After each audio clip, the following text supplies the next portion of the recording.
Good evening. Welcome to KIXE TV presents In Discussion Proposition 50, also carried on the YouTube channel at KRCR TV.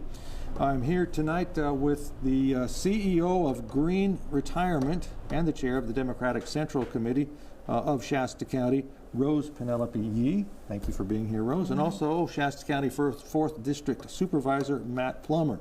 First, I want to lay out a little bit what we're going to be talking about tonight.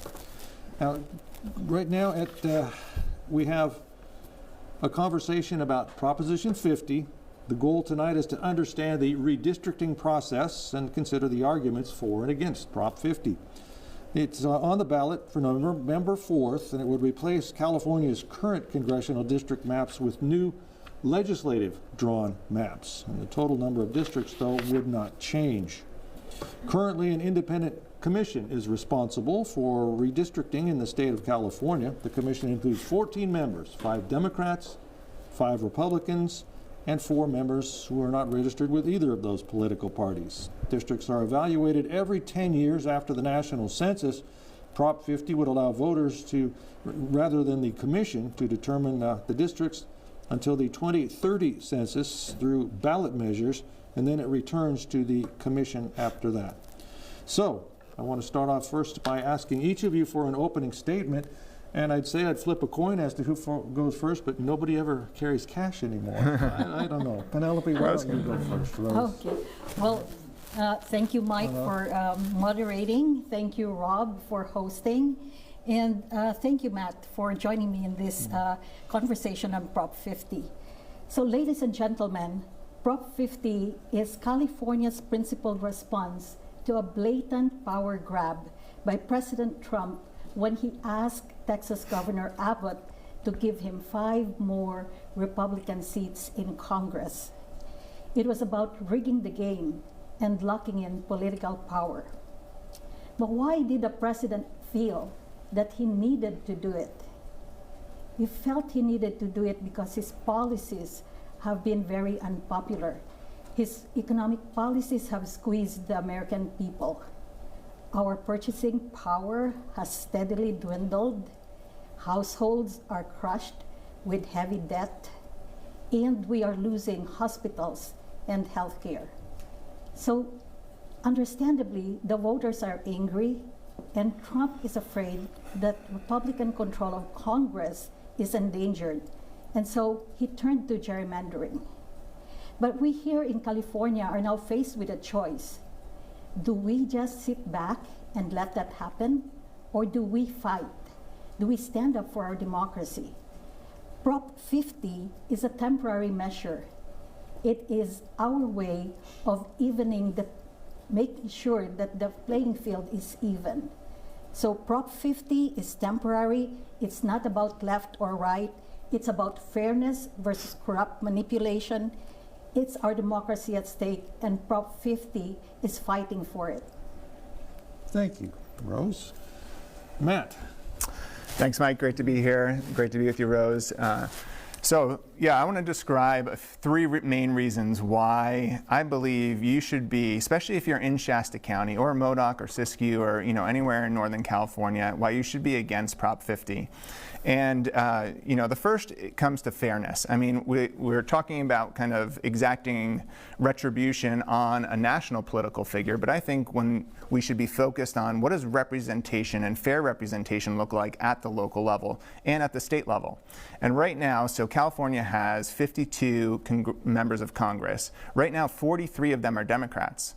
So that is, I believe, if I did the math right, around 90%, right? Or maybe 80 to 90%.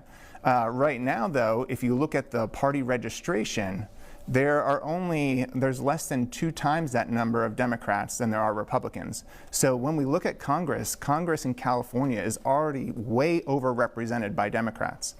So that's number one. Second, if you look at the vote of Trump, who Rose was talking about many don't like, he got 38% of the vote, while Kamala got 58% of the vote.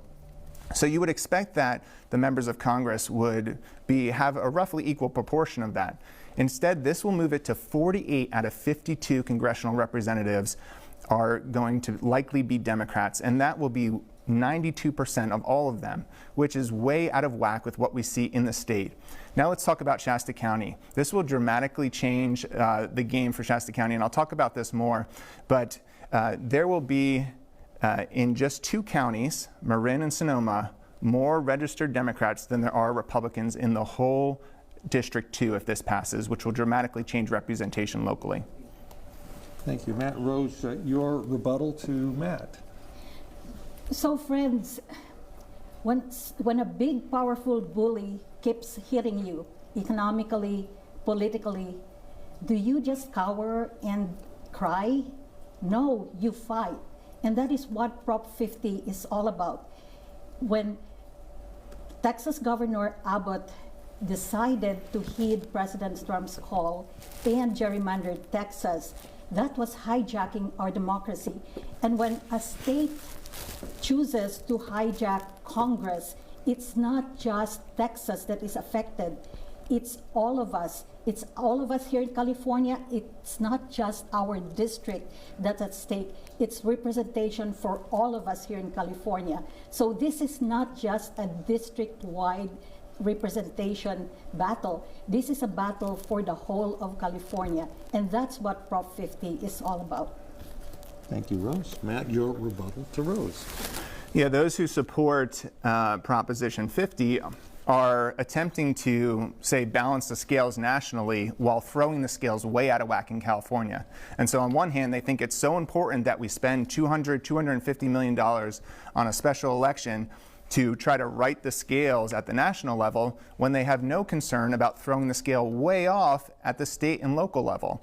That doesn't make sense. If we are going to operate in an environment where there's a heightened political environment, we don't win by abandoning our principles as soon as there's a threat to them. We win by sticking to them in the midst of that and demonstrating a better way to lead and a better way to govern in the future. And that's the way that ultimately those principles will preserve. Thanks, Matt. I'm going to stay with you now so we can kind of flip-flop back and forth going first and second. So your thoughts on the current redistricting system that Prop 50 would address? I think the current system is actually quite brilliant. So the fact that there is balance between the parties, the fact that it's done by an independent commission. So one, you shouldn't be able to make decisions that benefit you. And what we see through Proposition 50 is that state legislatures who often transition into Congress, that's the natural political progression, are now able to draw maps that predict and benefit their future career. And that is something I've spoken out against locally, that supervisors shouldn't be able to give themselves a raise. As elected officials, we're here to serve. We shouldn't be able to make decisions that benefit us in the future. And that's what's happening right now if we move to Prop 50. So the independent commission, which at first people were a little uncertain about it when it passed in 2010, but if you look at when it was next brought before the voters, there was increasing popularity because people believe that having someone outside of the system who can't benefit from it is the way to go. And the last thing I'll just say on that is that this is a model for how we do elections. When there's a manual vote tally, we ensure that it's a group of folks from the same, from different parties so that there's a balance to that. Thank you, Matt. Okay, I can ask you the question again if you like. Your thoughts on the current redistricting system that Prop 50 would address? Well, I totally agree that our independent redistricting commission is a gold standard. And that is why Prop 50 actually calls for a nationwide independent redistricting process. But what we are now faced with is really extraordinary. It is unprecedented that we have a sitting president who asks for 5 more Republican seats in Congress. So what is at stake here is representation for our whole nation. It's for all of us Americans. It's not just for residents of Shasta County. It's not just residents of Congressional District 1. It's not just residents of California. What we're fighting for is America. It's American Congress, and that's what we need to keep our eye on. Thank you, Rose. And now it's your turn to go first. So we're talking about gerrymandering here. I don't think there's any argument that that's going on, both in California and Texas, and perhaps other states will follow. That To define it, though, a little bit, it's the strategic drawing of district boundaries to increase the likelihood of future electoral success for one or more parties. So, your opinion in this case, in California? So, Prop 50 is really a response to the gerrymandering that was initiated in Texas and other Republican states. But what is the real problem here? The real problem is that across our country, we have a gang of billionaires and their lobbyists that are trying to reshape our political process. And we know what their agenda is. Their agenda includes spending billions on foreign wars. In fact, it includes additional billions to Netanyahu, who is now conducting genocide in Gaza. Their agenda is stripping Americans of health care. Their agenda is suppressing free speech and dissent. That is what we're fighting for here. We're fighting against this agenda that is going to suppress Americans' way of life and living. And so Prop 50, by voting yes on Prop 50, we're standing up for the American way of life. We're standing up for democracy. Thank you. And Matt, your opinion on gerrymandering in California? Yeah, so I think gerrymandering is unequivocally wrong, and that we shouldn't justify it by saying, well, someone else did it first, so we should do it. And if we want to talk about billionaires influencing American politics, it's interesting that the top funder of the support for Proposition 50 is the George Soros Fund, right? So that's pretty interesting in terms of billionaires stepping into American politics to influence it. But we know that when it comes to abiding by our principles, that we see this game play out and we say, oh, it's just temporary, right? But that's not what we've seen. Look at what happened in Congress when they decided, okay, we're going to suspend the filibuster for a little bit for low-level judicial nominees. Well, that was the Democrats who did that, right, in 2013. What happens in 2017?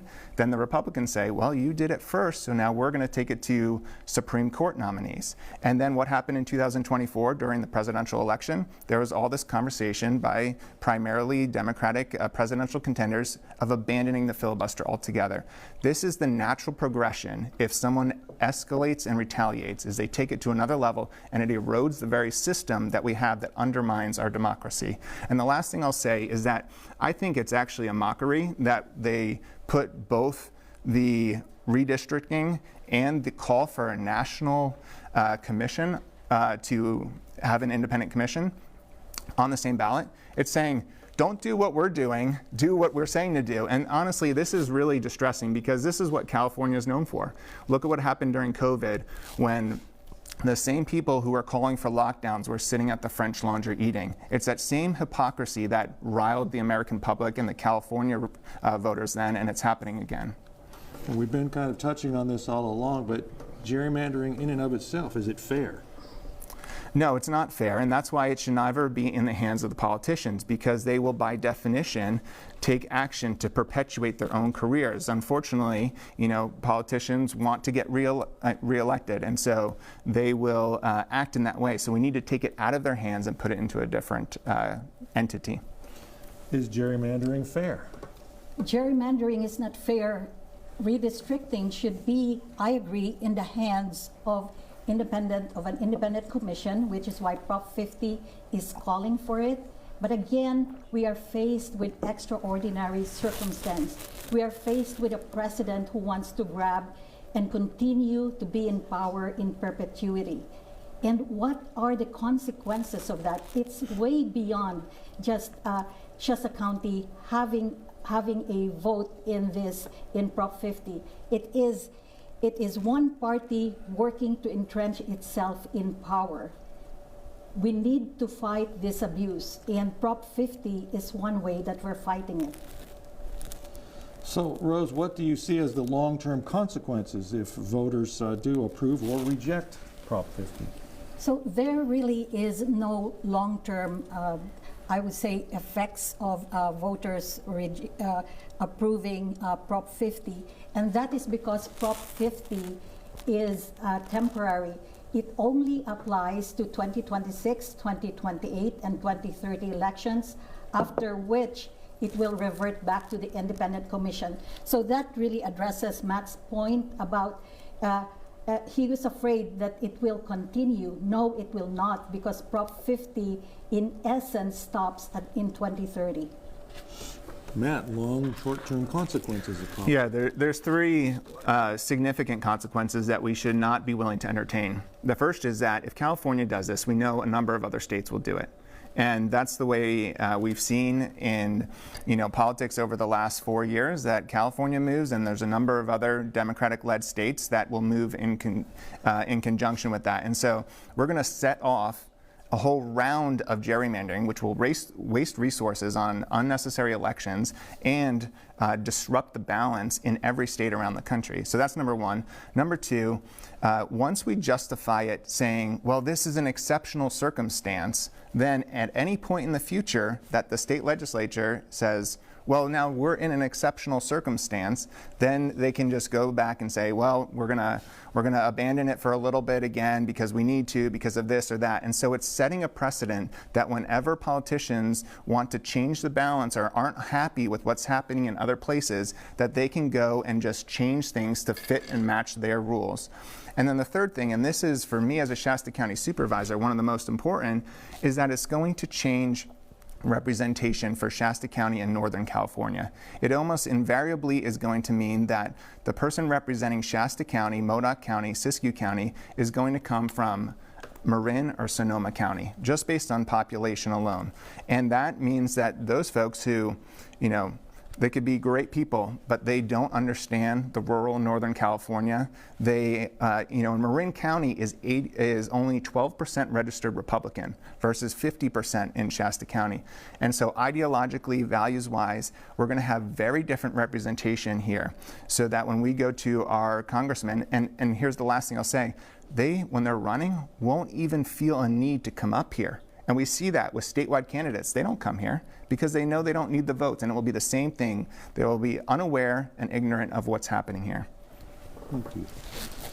So, we'll stay with you. Got to keep track here. I got to say, it's really hard to not ask follow-up questions to both of you. I'm just so used to doing that, but we're sticking with the script here. You set the rules, Mike. No, I can't do that. Is redistricting reform best solved through ballot propositions or legislators or the current commission? So I don't think California needs reform. I think the system that we have is great. But if you were to say, in general, should that reform happen through one of those three, then I think it should be the people who decide how that reform happens and ultimately get that say. And so I do think now in California also, they didn't have a choice, right? Because this independent commission was enacted through a ballot proposition, so it needs to be suspended through that same approach. So yes, I agree with the people having a voice in it, but I don't think we need reform. So, Rose, is it best solved through proposition or legislators or the current commission? Well, right now, Prop 50 is being voted on by California voters. So, contrary to what Matt said, that it is just the legislature just going to make decisions. No, it is not. It is the voters that are going to make a decision whether we are going to redistrict or not. So, I want to make that clear. It is you, the voters, who are going to say yes to vote for Prop 50 or not if you don't think that it is what is needed. But again, we are in extraordinary circumstances. Our democracy is threatened. And when it is threatened, we need to use every tool that we have. And that is why California is standing up. And that is why I am here. I am here asking you to vote yes to Prop 50 because we need to defend our democracy. Is it fairness? Is it fair to redraw these boundaries? So what really is fairness, right? What is fairness? Is fairness getting representation? Is it getting each of us, each of our American citizens having representation in Congress? What is being done in Texas is not fair. Texas voters were not even asked, Matt, whether they should be gerrymandered or not. It was from the governor to the legislature in Texas, and they just, behind closed doors, drew the maps, didn't put it out to voter approval, and just said, this is it, we're gerrymandering. It was a direct violation of voters' rights. What's happening here in California is that the maps are open. It was shared with everyone. We can all see it. It's right there right now. You can see it on your screen. And so we can discuss it like what we're doing now. It's out in the open. And so voters can really dig down and see what's at stake. And so that is what I believe is what fair representation is about. Thank you. Well, Matt, is it fair to redraw the district boundaries? It's not fair to redraw them in order to score political points, and that's what we have happening here. And let me be clear, I do not support what Texas did. And I think actually by saying yes to Proposition 50, you're actually stamping approval on what Texas did. Because you said, okay, well, if they're going to do it, we're going to do it too. So we think not highly enough of our principles that we would stick to them. So we'll go along and follow your lead. That's what we're saying if we say yes on Prop 50. And so I don't think that's right. And I want to come back to something, and it's called the efficiency gap. And it's the difference between the representation in Congress and the representation of those voters. And here's the interesting thing. If you look in 2024 in Congress, there's actually a 7-member slant towards the Democrats. So if we want to talk about fairness, actually Texas' move 5 to the right would actually bring it more into a neutral position, just from pure mathematical efficiency gap there.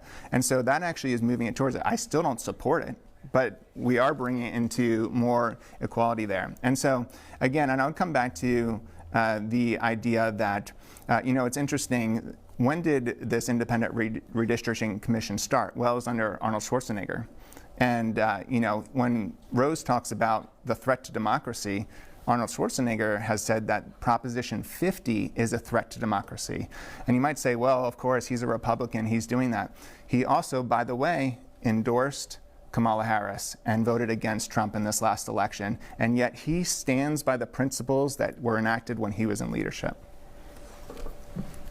The districts themselves, the boundaries, are those fair? You were talking about Shasta, Siskiyou, Modoc County being in with Marin County.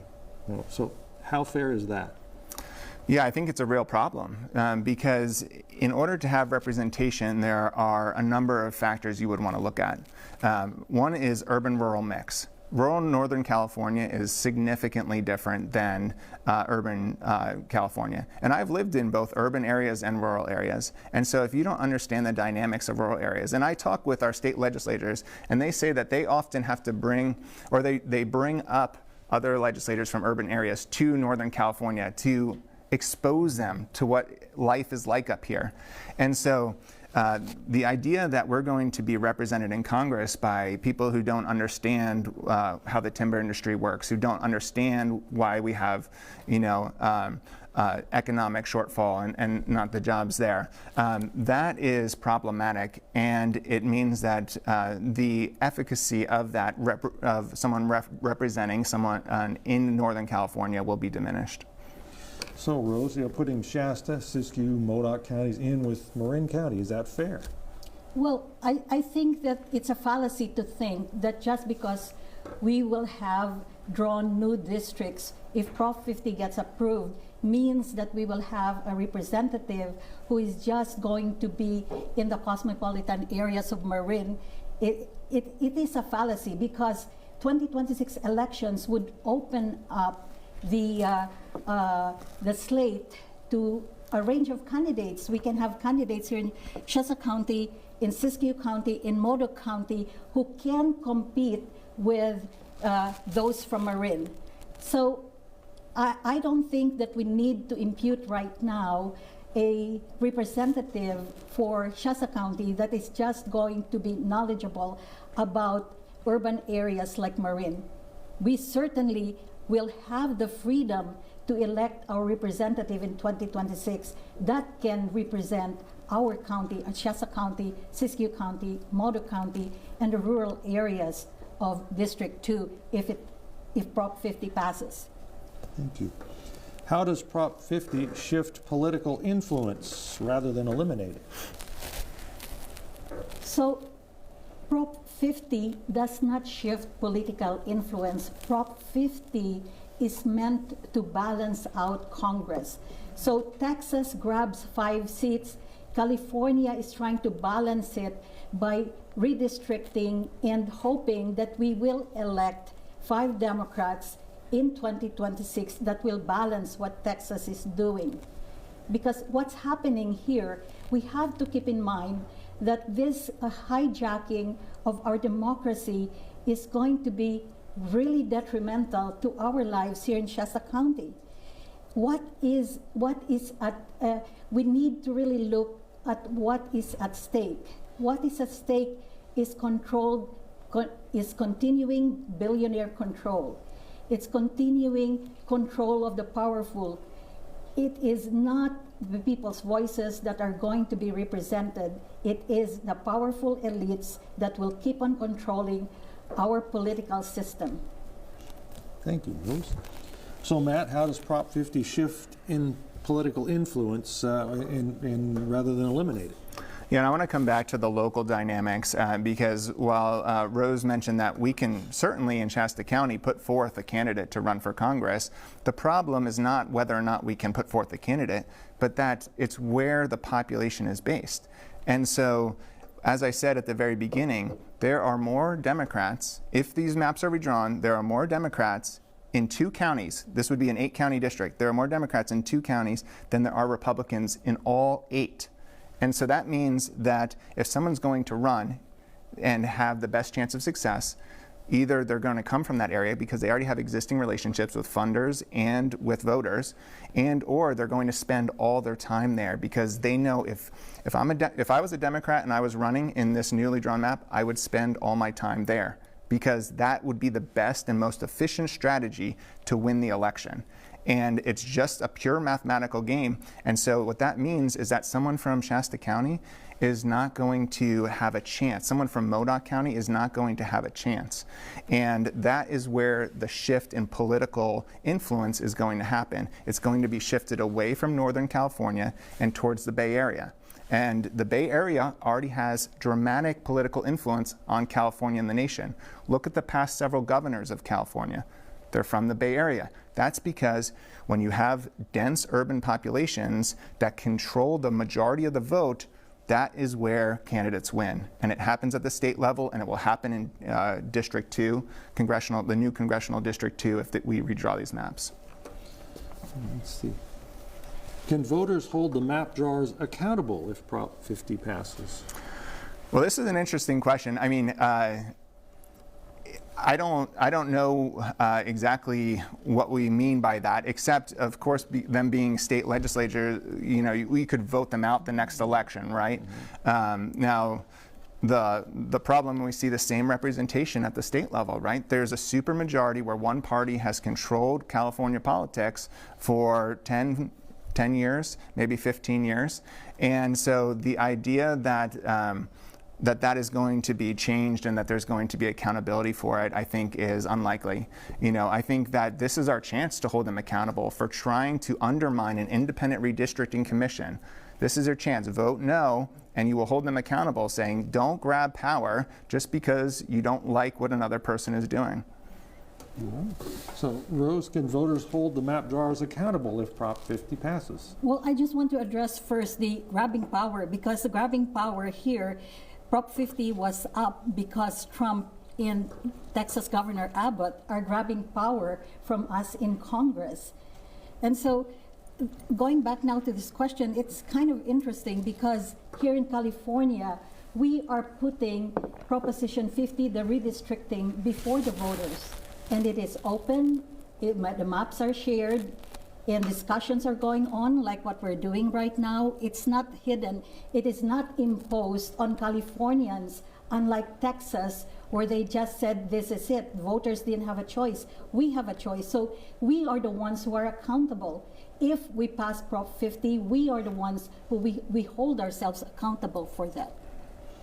All right, Rose, and we've been going down this path already, but how would Proposition 50 change representation for Northstate communities and areas?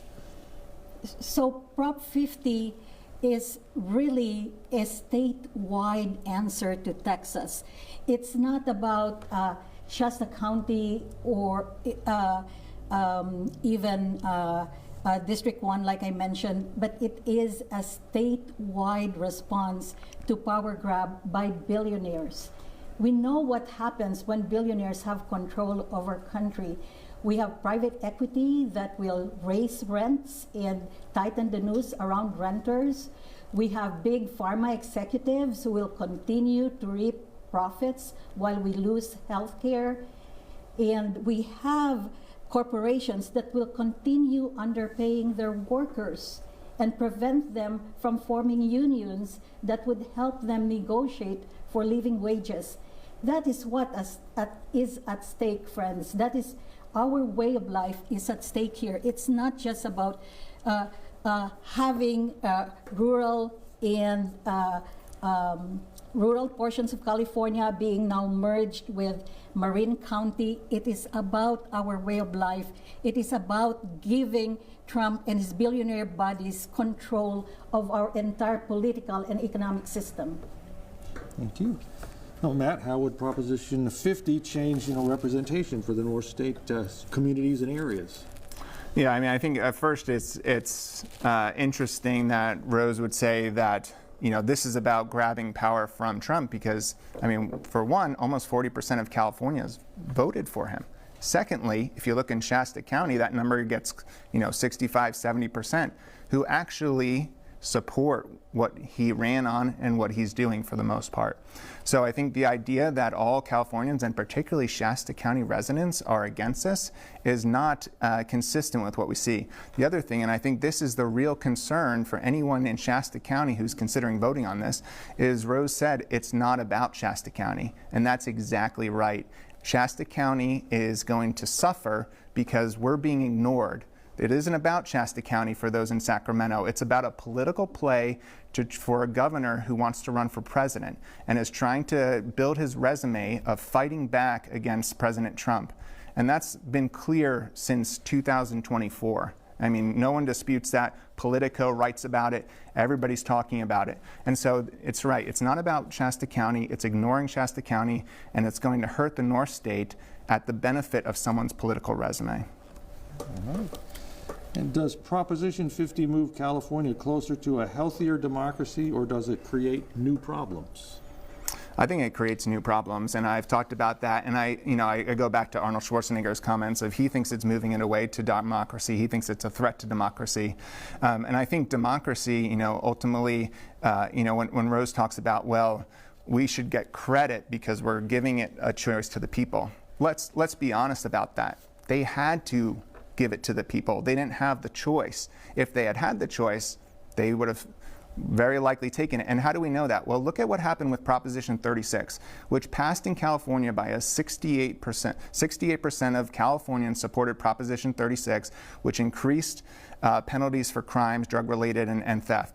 So the state legislature tried 13 times to undermine that and to put a poison pill into some of the ballot initiatives and legislation. And what they are showing is a desire to undermine the vote of the people there. And let's be clear, if they could have gotten away without bringing this to the voter, then they would have done it. And that's, undermining democracy at its core. Mm-hmm. So does Proposition 50, Rose, move California closer to a healthier democracy, or does it create new problems? So before I answer that, Mike, I want to go back to what Matt has said about my comments on Shasta County not being able to matter in this conversation. Shasta County, what I meant is that what is at stake here is not Shasta County as a county, but Shasta County residents. Our families here in Shasta County are going to suffer from the continued billionaire control of our country. One such example that we have is that due to the cuts under the Big Ugly Bill, Mayor Memorial Hospital in Fall River Mills is at risk of closure. Now, what is that going to mean for us Shasta County residents? It will mean that those residents in Fall River Mills will not have a hospital that they can go to for urgent care for emergencies. It will mean that our hospitals here in Redding, Mercy, and Shasta Regional are going to be even more overburdened. It will mean the loss of healthcare jobs.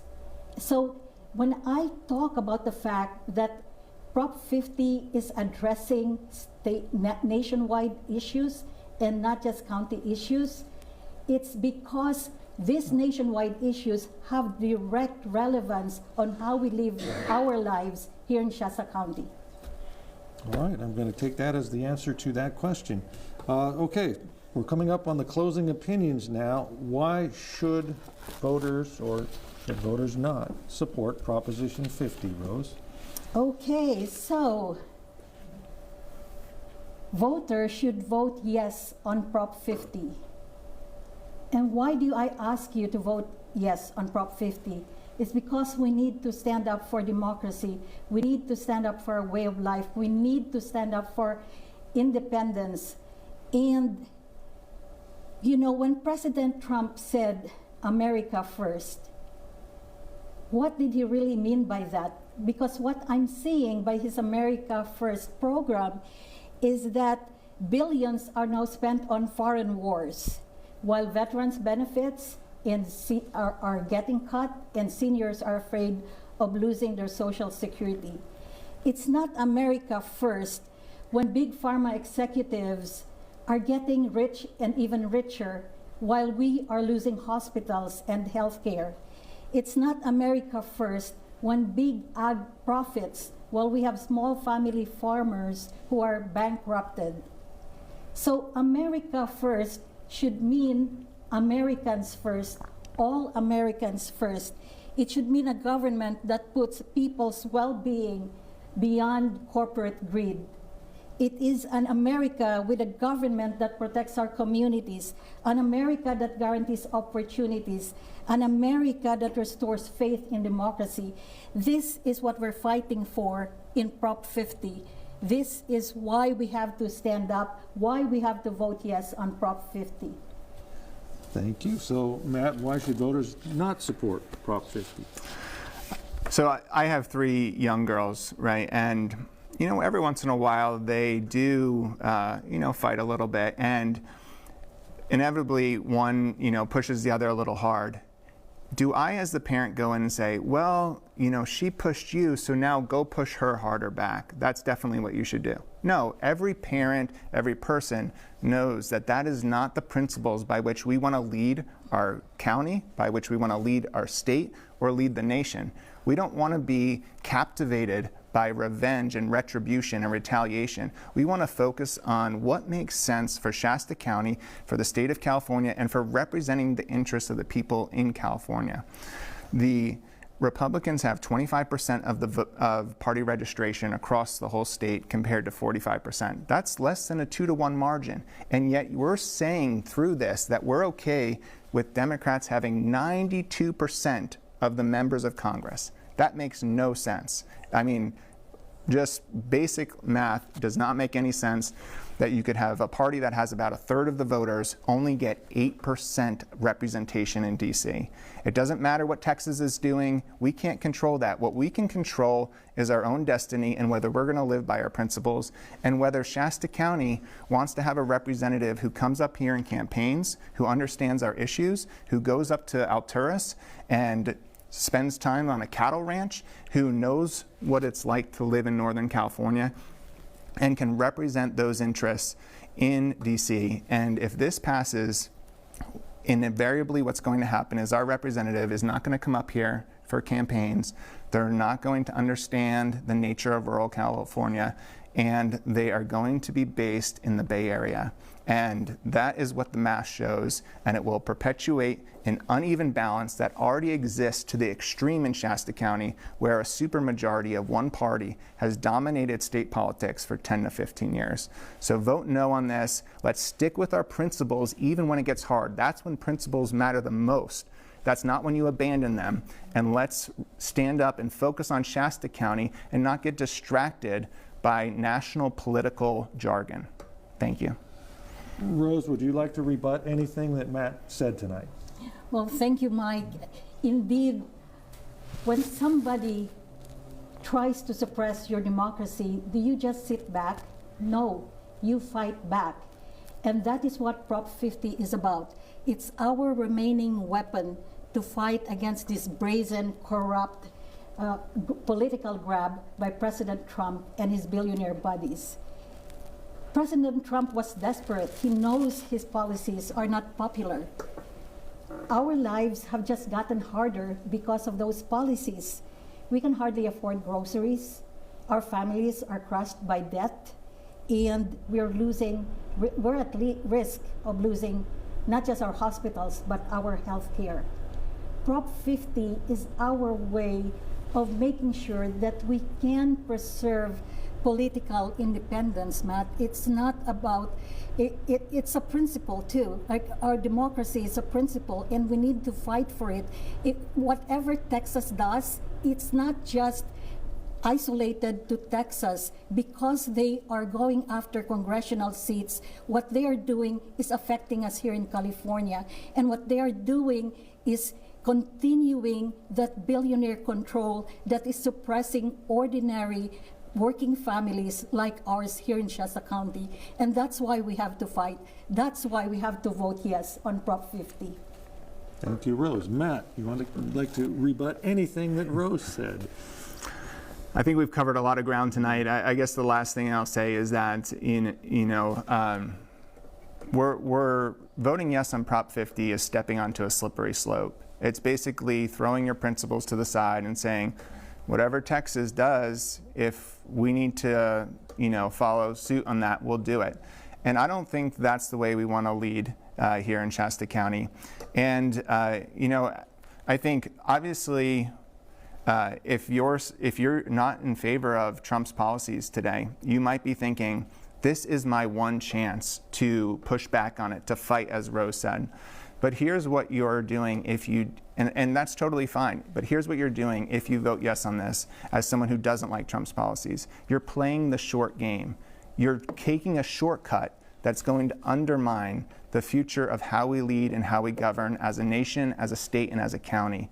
And you're playing the short game. And so I'd say I totally appreciate your frustration, but don't allow that to let you abandon your principles. Instead, play the long game, do it the right way, because that's how you will win voters in the long run, is by sticking to your principles, not abandoning them as soon as there's an opportunity to take a shortcut. Vote no on Proposition 50. Thank you, Matt. Thank you, Rose. Thank you for watching tonight. My only piece of advice, on November 4th, vote. Thank you. Thanks, Mike. Thank you, Mike. Thanks, Matt. Thank you, Rose.